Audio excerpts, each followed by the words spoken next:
Is there a motion to approve the agenda? So moved. So moved. Oh, I'll second then. Okay. All those in favor? Aye. Aye. Okay, we'll move on to meeting minutes from the December 10th, 2024 meeting. Is there a motion to approve the meeting minutes? So moved. Second. Okay, all those in favor? Aye. And I'll abstain. Okay. We'll move on to public comments. At this time, comments from the audience may be made on items not listed on the agenda that are of public interest and within subject matter jurisdiction of the district. The committee has a policy of limiting speakers to not more than 3 minutes. The committee cannot take action on items not listed on the agenda. Public input may be offered on an agenda item when it comes up for discussion and/or action. Are there any public comments at this time, Andrea? No public comments. Okay, so we'll move on to old business. Number 1, grant payment schedules. Information located on pages 7 to 8. Are there any questions regarding the information provided in the packet?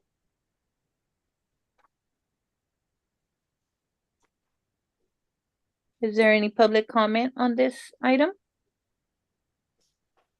None. No public comments. Okay, so we'll move on to number 2. Update and recap results from Lunch and Learn for requests for proposals improving access to behavioral health education and prevention services for children 0 to 18. The information is located on pages 9 of the packet. Are there any questions regarding the information that was provided in the packet or any questions? So this was the one I was referring to in previous with the district, that this was a two-year RFP, improving access to behavioral health education prevention service for children. We did have a lunch and learn with the 5 grantees that had originally been awarded, and it was it was fascinating. They all gave an opportunity to reflect on the funding they received and the impact that they made. And so, without getting into too much detail, which we can provide more detail if you'd like, because they did presentations to each other. And just to give you one little quick bit, one of the interesting things that came out from Desert Sands Unified School District was that the funding that we gave them to hire a school nurse to deal with children that were coming out of psychiatric hospitalization, that they had a school nurse dedicated specifically to work with the families and to work with the child on managing the medication.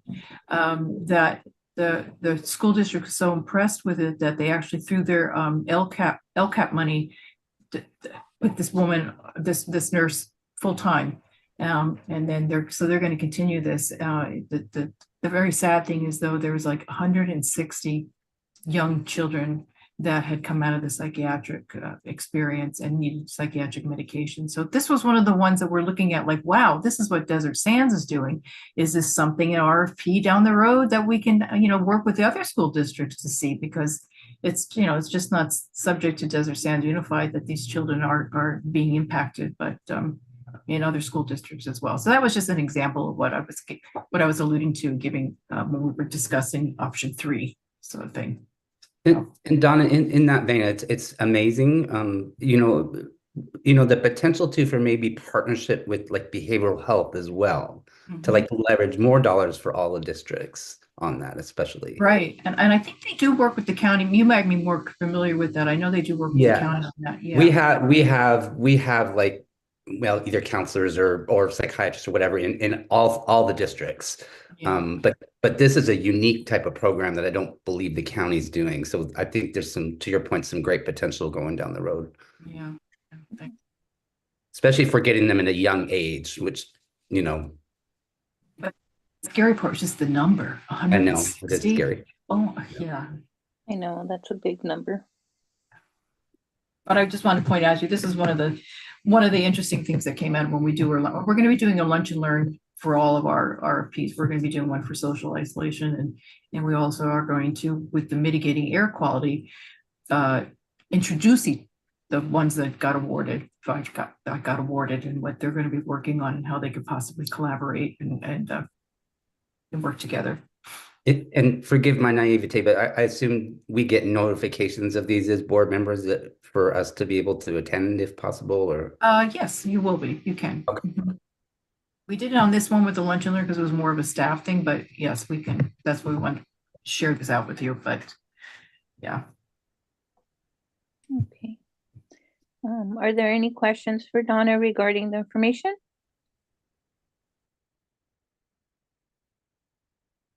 No. Is there any public comment at this time? No public comment. Okay. So we'll move on to the next item on the agenda, which is the U.S. Aging Vaccinations Grant Award updates. Are there any new updates on the grant? Just a quick update. We continue to provide flu, COVID, RSV, shingles, and pneumonia vaccines through our different partnerships throughout the Coachella Valley. Right now, the the one location that we continue to get really good attendance is at our Palm Desert Mall storefront, where we have our CB pharmacy partners providing those services every Saturday from 1 to 5. We have Sergio there and our part-time employee Belen assisting CB Pharmacy in the enrollment and also the promotion of these services. So just a quick update on the numbers. When we were contracted and we received the award from U.S. Aging, we had a target number of folks to get vaccinated, or number of vaccines to provide for district residents was set at 700. And to date, we have provided 3,332 vaccines throughout the Coachella Valley in partnership with all of the senior centers, some local churches, and like I said, some very unique opportunities that have been presented, like, the Palm Desert Mall storefront, where, here in the last couple of weeks, there's a lot of shoppers returning items that they received for Christmas or cashing in on their gift cards. So we have been getting a lot of traffic there. So we're very proud that number has almost, quadrupled, more than quadrupled of our target. So we're very, very happy of those numbers. So just wanted to provide that update. That's awesome to hear. Congratulations on going beyond the number that you expected. Congratulations to everybody. Does anyone have any questions for Alejandro or comments?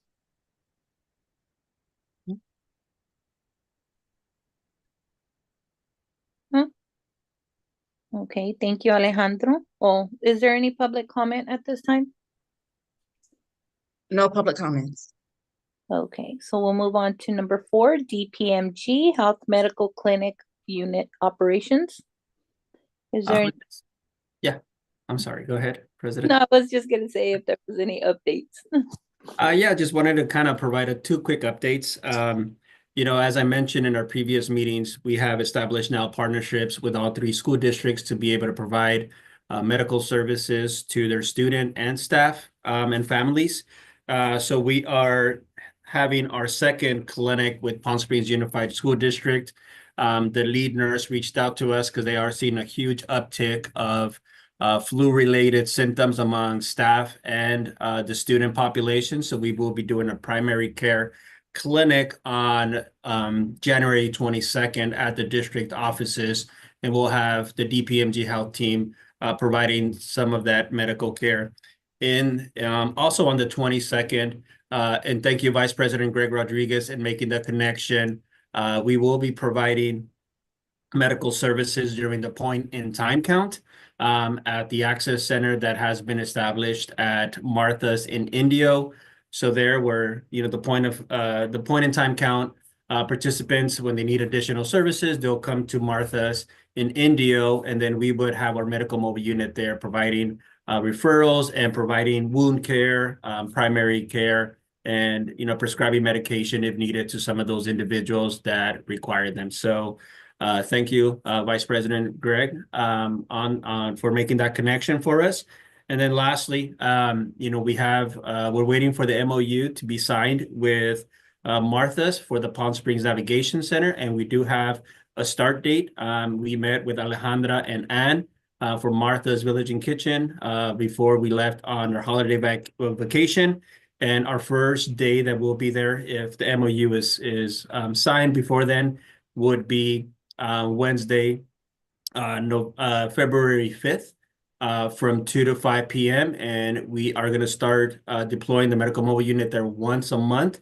And if we see the need for it to be deployed more often, then we'll go ahead and review those numbers to see if we need to go out there a little bit more frequently. And then in addition to that, we will bring in additional supportive services like the DAP dental van, to do some dental work for some of the long-term shelter clients that are residing there at the Palm Springs Navigation Center, and also for the overnight attendees. So we're very happy to establish that new partnership. And then also this Thursday, we will be providing our first primary care and mental health clinic in partnership with the Desert Hot Springs Senior Center, where we'll be providing telepsych services to some of the seniors there, and also primary care for some of those seniors that are requiring or that are in need of these services. So we continue to expand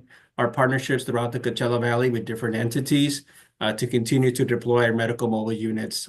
So we're very, very proud of these new partnerships that we have established and continue to make an impact for district residents. Okay, thank you. If I can make a couple comments. First of all, Alejandro, I want to thank you for reaching out to me to offer the service. Just for the other board members and staff, is that we started this in 2023, what we call more than a count, when we do the point in time count. And it's not just about counting, but we have funding that targets veterans, youth, seniors, and families now. So for this year, we only did veterans in 2023. But for all four of those groups, we're establishing access points throughout the county.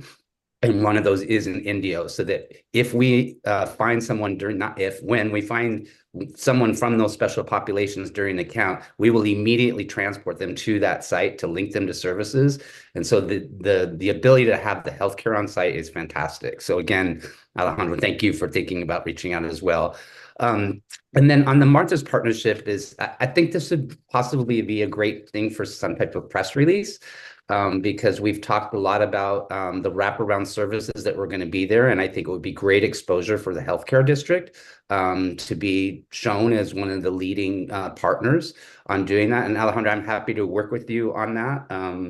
To do that, unless there's any opposition from staff or the board on it. But again, I think it's about getting the message out about the great work and partnerships that we're doing. Definitely, yeah. So we could definitely, partner with Will and try to make that happen for the first time. Yeah, but we're waiting on feedback from the legal counsel on the MOU. And then once we route that to Martha's for signatures, and we have that established, then we'll kick off with that and start with some of these other items. So definitely. Where will you be deploying the mobile unit during the point in time count? Are you going to different encampments or? No, it's the Indio campus of Martha's. Logistically, it would be so difficult, Donna, to do at different sites because we're constantly moving and we're like under a time crunch. And I'd expressed that to Alejandro. So I thought it would be better like at a fixed location. So. Well, it's good too. Doesn't Martha have the respite bed? So if you had a. Yeah, exactly. And also too, is that what we're also having is we're having like, it's almost like it's not almost, it's a resource fair. So there's other providers there. And so really having the district and the healthcare aspect to it, it's again, part of that whole collaborative effort that we're trying to do. So. Right. Yeah. That's great. Yeah. CV part done. Remember that? Oh yeah. Yeah, and I'll connect with you, Vice President Rodriguez. We are receiving the 200 pairs of socks and the 100 hygiene kits here in the next couple of days that could be distributed as part of these efforts. So I'll connect with you to make that handoff. Perfect. And that's all I have. Okay, are there any other comments or questions for Alejandro? Is there any public comment, Andrea? No public comment. Okay, well, thank you very much. We'll move on to number 5, improving access to healthcare in Desert Highland Gateway Estates, November 2024 report, DAP Health Borrego Health Foundation, located on pages 10 to 19. Does anyone have any questions regarding this information? Just for an update, Greg, maybe, I don't know if you're aware of it, stop me, but just to bring you into the loop, this is a result of about 3-4 years ago when we put out an RFP. We did a health needs assessment in Desert Highland Gateway Estates, and different needs came out, and one of them was access to health care instead of them going to the emergency room to get their health care. So we had put out an RFP, and DAP Health at the time and Borrego at the time both applied. And there was another organization, another FQHC outside, I want to say neighborhood, I think it's the same neighborhood. They applied as well, but we went to the community, and the community looked at all the RFPs and they chose Borrego Health. And so they brought their mobile unit once a week. And then of course COVID hit. But the genesis of this was to try to decide whether or not, by bringing healthcare to Desert Highland Gateway, whether or not it would warrant down the line having a bricks and mortar clinic there. But then COVID hit, and so things got a little messed up with that. We couldn't do the dental. They still, though, would go up there every week. And then, of course, now everything that happened to Borrego Health, and so DAP, took over, and so they are continuing with the healthcare services up there with the mobile units, and then they're also starting last January, they actually were bringing back the dental, because the dental was so. These are their reports on the numbers and stuff. So, and I think what's great about this too, Donna, is that you're probably all familiar with the Blue Zones initiative, and the county is embarking on that in 5 different communities. Palm Springs is one. I'm actually on that steering committee, just to take one more thing up on my plate, but I think Jeff Kors and I have had initial conversations, and I really think that neighborhood is one we should really target. Grocery store, medical clinic. So I think this data will really help form those type of policy decisions. So. Oh, great. Anything we do to help, that's great. And regarding that, do you want to point out that there's that public meeting tomorrow night? Oh yeah, there is tomorrow at Mizell Senior Center. Yeah. I think at 5. Okay. Does anyone else have any questions regarding the information or comments? No. Okay, is there any public comments on this item? No public comments. Okay, thank you very much. We'll move on to the next thing on the agenda, which is progress and final reports, located on pages 20 to 29. Does anyone have any questions regarding the reports and the progress and final reports?